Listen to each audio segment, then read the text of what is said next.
In further reference to the immediately preceding video, it might not have been Michigan or Indiana, but it was definitely one of the states that we associate with the Big Ten country.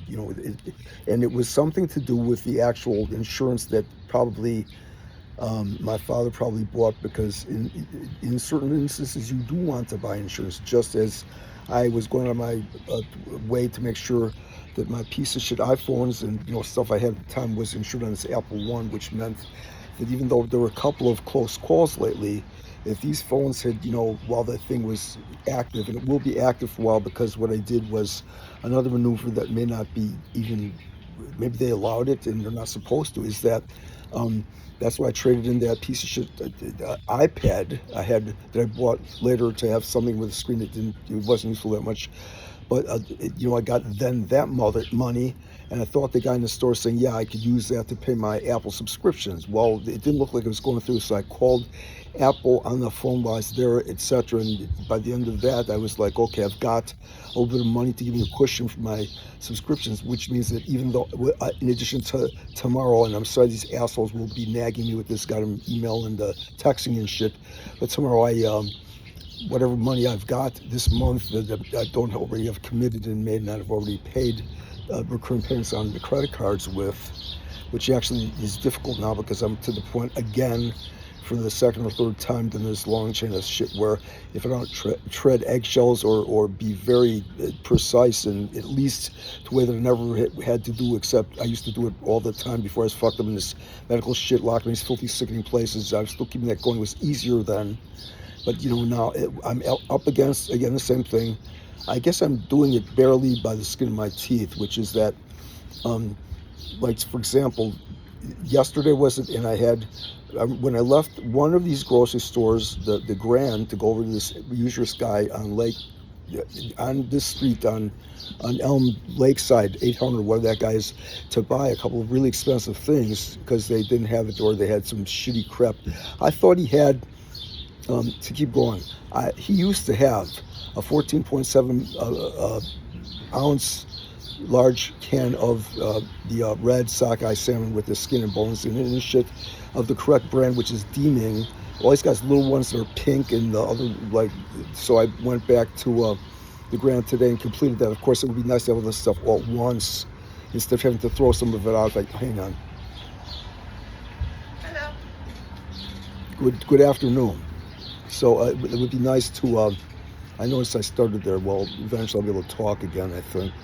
I'm doing well considering, but that's the next step to me. But to complete this is that I would say, after what I've been through, if you came from like Ann Arbor, that's one thing. But if you came from the basic a city where they make those cars, Dearborn, and look at the way, well, a lot of it, I see so many of these like large American, Dearborn manufactured cars of like Cadillac and GM and stuff. Are those for real? Because when I was a child, they met the sign of a like a Negro person who wants to fit in, some goddamn prostitute, a pimp or something. Although I think that what this is that the new moneyed persons want to buy a big fucking car to kind of like, what's the term, overcompensate for not being able to speak American or not be normal. I think so.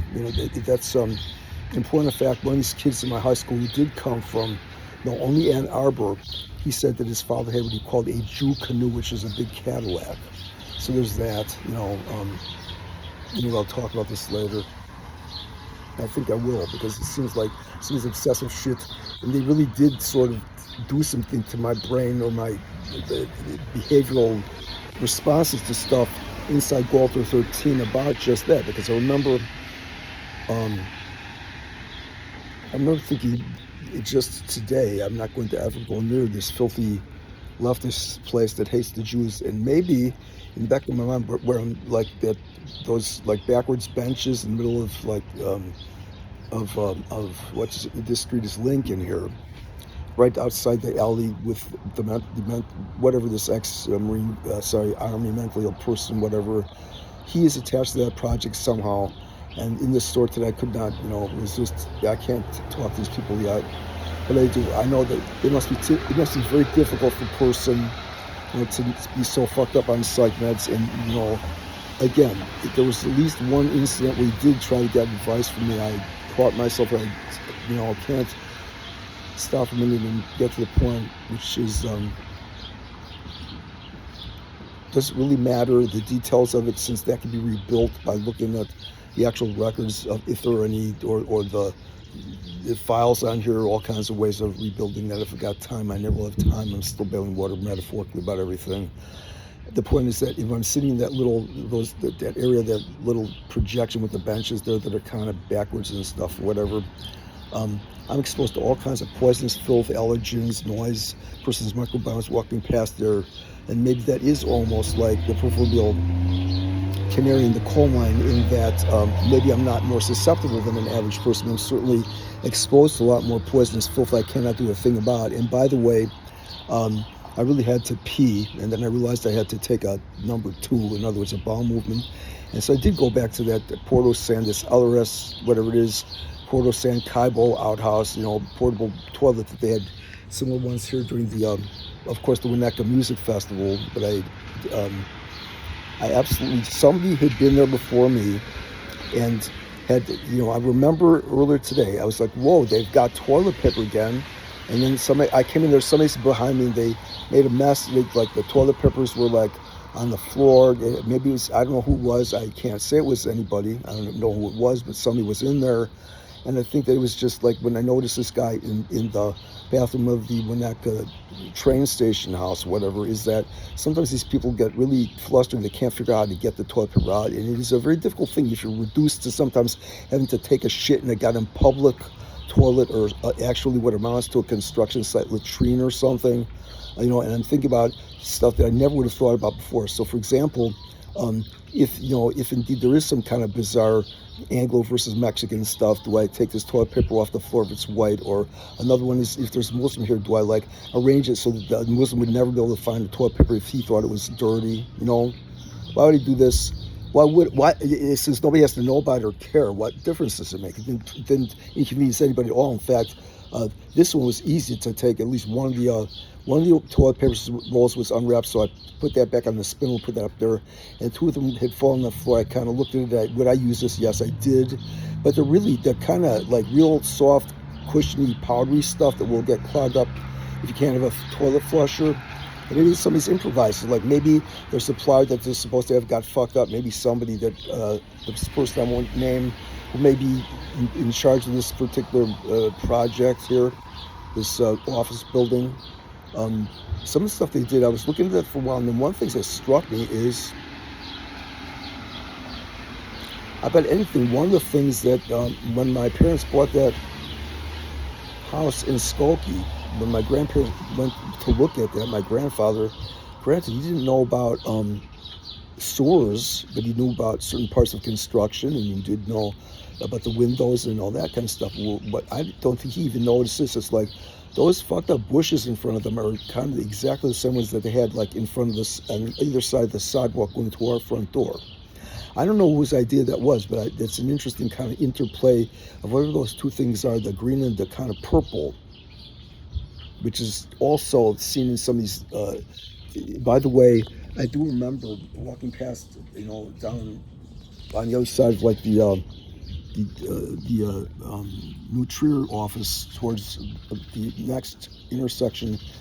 Do you remember what Dutch elm disease was? In any way, it doesn't mean I'm an expert on any of this stuff. It's just that is normal people. Sorry, I keep saying this, but people who I was similar to in many ways. So again, it isn't so much that, only males are allowed to solve problems or figure out how to fix stuff, but in general, it would be a sexist comment to make these days. So it would not even rise to the bullshit of this transgenderist crap. It would be kind of like, not out of my mouth would it come before this stuff happened, because one of the reasons why I look back on this bizarre club that I was recruited into, it was called the Girls Fraternity, and the girl's name I can't remember, but obviously what she was doing is she must have noticed this, although they sat me with the gay guy there. She must have noticed that the gay people hated me, and so that's probably the motivation. But I look back and I tried to look at this again. I was stupid. I was like, really, I was not. Did you hear that I was a stupid? No, I didn't say that. I'm not Mexican. I'm not influenced in what this was today of watching these bizarre videos of obscure people, including this this porno star and also this Frank Caliente, and all roads to that led to, again, the trailer for this interesting, almost like cult film that the trailer does not do justice to, called The Weatherman, starring a deplatformed and possibly Me Too'd bizarre actor Nicolas Cage. And earlier on, to do this like a fucking idiot to fill time, Nicolas Cage was in it. When he first started out, I believe Nicolas Cage played the lead, I think. I'm not sure. I have to make sure. In a motion picture that was called Valley Girl, that unlike the other like teenage angst movies at the time, was sort of like a cult film, and it was with him and I want to say somebody's Dumbo baby who was on Hollywood Squares. The last name, if I can remember it, that was the female lead. And the bizarre thing is that whatever it is, they had stuff that was telling of the time also, a little bit more, I don't know, obscure New Yorky rave shit than the drug-oriented typical shit of, you know, driving your car and taking cannabis, marijuana, what they used to call reefer, stone. But stop for a minute. He does this, he sings a Frank Sinatra song. And of course, that is the romantic thing, because shortly after there, the sort of visiting of stuff. Well, no, it's years later, just as this incident in the Burger King across the street from the Becky Crown administration building, when these guys come in, they're football players and they're also in a fraternity. This I remember. And they all said, one comes up to me out of nowhere, says, "Did you know Jeff Wilson?" And Jeff Wilson, was known to me.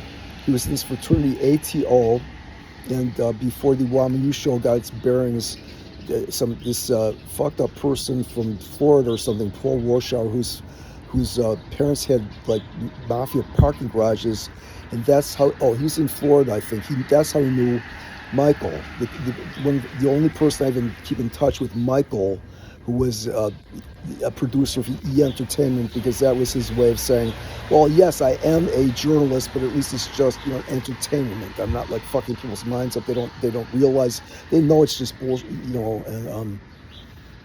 And of course, then we flash into like 2015, and Michael calls me and says, Jeff Restner's dead. They have this bizarre thing. And Jeff Restner, my roommate Jeff, is the one who had his dream job of being the managing editor of Rolling Stone. He'd get high with film directors and rock stars, and I think that's, yeah. And then after that, I think he was the managing director of Time magazine, while it was doing that, degrading itself into like a trash rag that even worse than what. Well, it's not. Originally, it wasn't. Originally, it was like Newsweek or something, and I think that around the time, I think he was then around the time when the bizarre, idiot, stupid expose of Scientology, which was very lukewarm and stupid and pointless, although maybe there was a reason for that, huh? Maybe the reason why they did that with Kid Gloves had something to do with his former connections in the entertainment industry. I'm sorry, I didn't mean to be in your bizarre, superstitious nonsense of your psychotic religious delusion, whoever that was. Say goodnight, Gracie.